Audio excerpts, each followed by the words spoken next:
Hey credit warriors, Credit Shivu here. Now we've all been there. You're sitting down to a nice romantic meal in a restaurant when suddenly your phone rings and it's a number with the same area code as yours. You pick it up and it's Rachel from Card Services. It's a computer recording, and Rachel says that she can lower your interest rates on your credit cards. Well, they're not all called Rachel, but the most common one was Rachel. Anyway, so basically it gives you an option to press 1 to talk to an operator and lower the interest rates on your credit cards. Now, if you ask these operators who they work for, which one of your credit card accounts they work for, they'll just say this is Card Services. And if you press them even more, they'll say, oh, we work with Visa and MasterCard, and like, okay, so you work with everyone. They're very vague about who they are and what they can do. And so most people probably think this is a scam. Most people probably hang up. But you keep getting the calls. I, for one, used to get about 10 calls a day from Card Services until I did something about it. We'll talk about how to do something about it later in this video, but first of all, let's look at exactly what this is. Is it a scam? Is it legitimate and just annoying? What is it? So this is the truth behind the Card Services robocall. Federal Trade Commission, the FTC, has quite a lot of information on its website about these phone scams. And I say scams because they basically are scams, even though some of them, you know, they're not technically breaking any law. They are offering services which are basically useless, and the worst ones are just flat out scams, you know, breaking the law, taking your money, etc.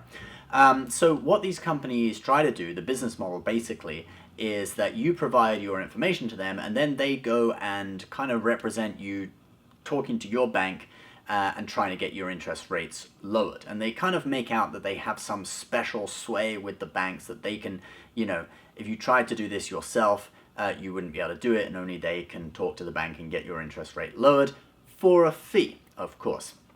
And you know, the Federal Trade Commission says that basically that's not true. They do not have any sort of special deal with the banks, and the service they provide you could actually do yourself. All you need to do is phone up your bank, very similar to the way I encourage people to phone up you know, when they're thinking of closing a credit card, and ask if there's a retention offer. You can call up and ask for things, and you can just call up and say, hey, would it be possible to have my interest rate lowered? I'm trying to pay down this debt. If you can lower my rates a little bit, I can pay it off, you know? And sometimes they will actually do that for you. It doesn't hurt to ask. And even if they don't, there's nothing to say that these companies would actually be able to do that for you even better. And the problem is that these companies are charging a lot of money, in some cases thousands of dollars, for these services, and they're breaking laws in the process, some of them. So the FTC in 2015 shut down a company in the Orlando area, based in Orlando, calling all over the country though, called Payless Solutions. They had been running these scams since 2011. And I'm just going to read you a little bit from the press release on the FTC's website. Doing business as Payless Solutions, the defendants have been illegally calling thousands of consumers nationwide, including many seniors, claiming that their program will save them at least $2,500 in a short period of time and will enable them to pay off their debts more quickly.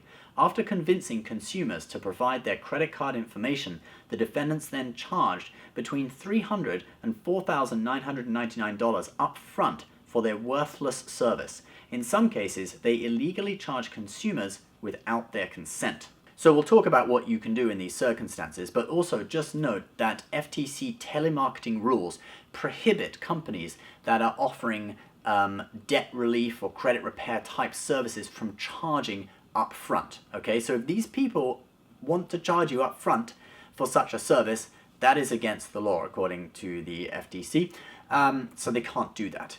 Now, if you have been charged by one of these people, you can do probably a chargeback through your credit card account.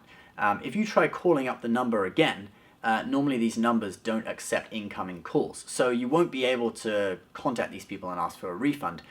So normally just going through your credit card company and doing a chargeback because you didn't actually receive, you know, the service they promised, and you should be able to get your money back. That's what the FTC recommends if you have been scammed.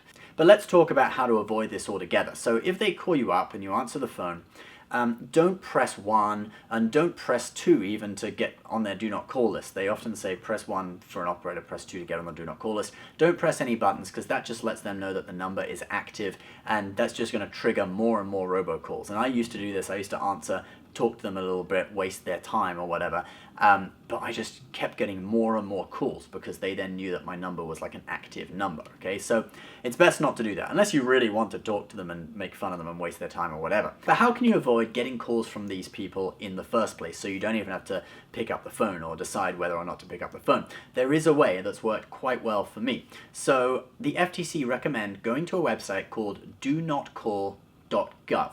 And this website enables you to register your number with the National Telemarketers Do Not Call list. So this is the list that telemarketers are required to use for numbers that they should not call, okay? People who've opted out. And if they do call you, even though you're on this list, they're breaking the law, okay? So it stops a lot of the calls. Not all, because some of these companies break the law anyway, but I'll give you an example. I actually signed up for this yesterday. I discovered it in my research for this video, and I have not had a single call today.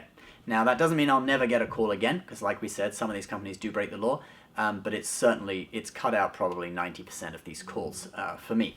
So basically, go to this website, donotcall.gov, type that directly into your browser. Don't search for it on Google, because chances are there could be scams, right?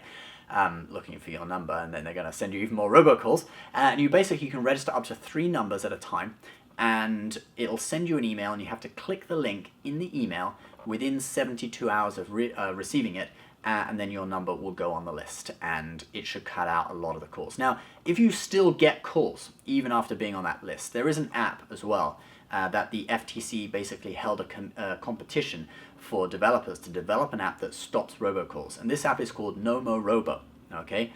And I'll put their website on the bottom of this. I haven't tried this one, because I'm already satisfied with just being on the list through donotcall.gov. But it's another way you can try if the list doesn't work for you. Now you get a 2-week free trial of this, and then it does actually cost $19.99 a year, which isn't too bad.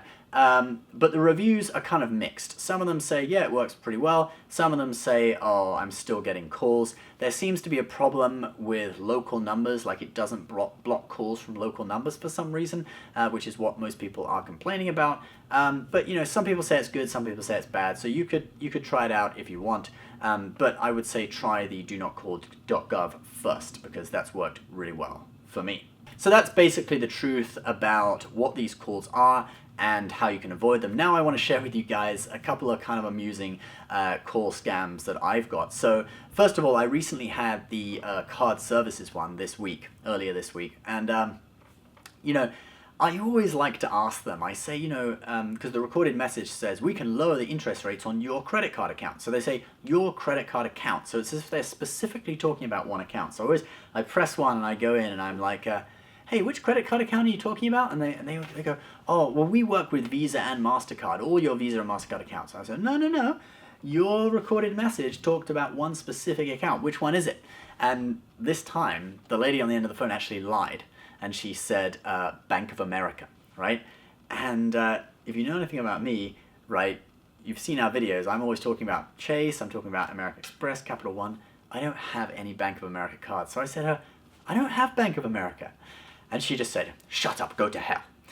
And then hung up the phone. So that was pretty rude, but I can take it. But times like that you could actually report the number, and I'll tell you how to report these numbers at the end of this video. But first, let's talk about a couple more scams that could be a little bit more sinister. So there's been a Chinese phone scam going around. And obviously it's in Chinese, so if you can't speak Chinese, you're not going to get affected by this. But if you know anything about me, Chinese was my major in college. So I've had it twice. First time they call up, and I guess they're looking for maybe Chinese students who are studying in the US or something who could fall for this scam. But it's called up, and they basically, I didn't catch all of it, but they said, oh, we're from the Chinese consulate, and we're calling about some issue, and if you don't resolve it, basically you could be arrested or deported or something like that, right? And so I clicked through, and I was like, I talked to the guy, I was like, hi, is this the consulate? And I was like probing them, and you know, after a while I just got bored and hung up. But it's obviously, they're trying to get your personal information, social security number, that kind of stuff. Another Chinese one, they called me up and they said, hi, they said something like, oh, 我们是 JP Morgan Chase 银行，你的账户有问题，请按一 something like, you know, please press 1 to sort this problem out. So I pressed 1 and I went through and I said, hi, is this JP Morgan Chase? It's like, yeah, it's super strange. How come you're talking to me in Chinese? You normally, you know, JP Morgan Chase, I bank with them, but they've never ever phoned me up talking in Chinese to me. Like, how would they know Chinese was my major in college? They don't know. They don't know that. I've always contacted them in English. So obviously, you know, obviously a scam. They want to get your social, they want to get your credit card information, etc. Because if you think it's Chase, they'll probably be like, oh, can we confirm your credit card number? Yeah, and then some people, you know, 1 in 10,000 may fall for it. The last one I'll tell you guys about, and then I'll get on to telling you how you can report these people if you think it's a, you know, a scam that could harm others. Last one was very funny. It was someone phoned up and they said, hi, this is the IRS and you have been selected for a special tax rebate of tax refund of $9,000. We're calling from Washington, D.C. and we'd like to get you information so we can give you your tax refund. I thought, oh, so great. Let me just search this number, see if it's the IRS. So I searched, I was sitting in front of a computer, right? And I just typed in the number that appeared on the screen. You can search phone numbers. You just type them into Google. Normally it'll come up. You don't even need to write phone number. You just search the actual number and it normally comes up with information about it. So I searched the number and actually the area code was from New Brunswick, New Jersey. So first of all, that's a lie straight off the bat. He wasn't from DC, he was in New Brunswick. And it even said the company, some LLC company that this number was registered to. It was the phone number of some company. It wasn't the phone number of the IRS at all. So I said to him, dude, like, you're in New Brunswick, you're not in DC. Like, what are you talking about? He said, no, this is the IRS, the IRS. No, you're something, I can't remember the name of the company, but something LLC in New Brunswick. I know your game, this is a scam, you know. And it was amazing. The guy actually stayed on the phone. It was like, don't you have other people to scam? He kept talking to me for like 10 minutes. And in the end, because he couldn't get through to me and I kept calling him out on it, he in the end, he said like, oh, I'm going to kill you. I'm going to get Donald Trump to kill you. Now, I don't know why he said that, you know. But anyway, he hung up the phone. But then amazingly, a few minutes later, he called back. And he was like, oh, let's be friends, you know. I was like, I guess he was scared that I was then going to report his number, okay? Which I actually did do. But yeah, he was like, let's be friends, and then he you know, whatever. So he hung up again. Oh, I was like, yeah, all right, whatever, man. Bye-bye. Hung up. And then I went and reported his number because I felt that that one probably could be quite a dangerous scam. You know, you give over your bank details, your social to this guy, and he takes all the money out of your bank or whatever.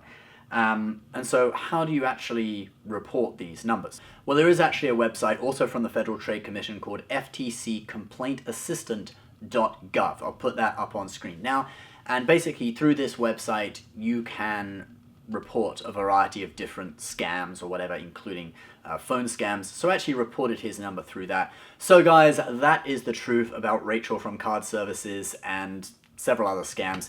If you want a better way of lowering your interest rates, I suggest thinking about getting a balance transfer card. So if you've built up a high balance on another card, getting a balance transfer card, you can actually transfer that balance over and pay 0 interest on that for like 12 months, 15 months, 18 months. It depends on the card. And like that, you know, have a much more manageable way of paying off your debt where you're not accumulating interest each month, which is limiting how much you can pay off. So we'll put links to some of the best balance transfer cards offers from our partners down below. So if you want to learn more about balance transfer cards, a much better way to pay off your debt than going through these scams, then, you know, click on that link below to learn more about the offers that are out there. As always, guys, please subscribe for more credit card tips and tricks and informational, you know, public service announcements like this video in the future. Okay, guys, thank you for watching and we will see you next time. Bye-bye.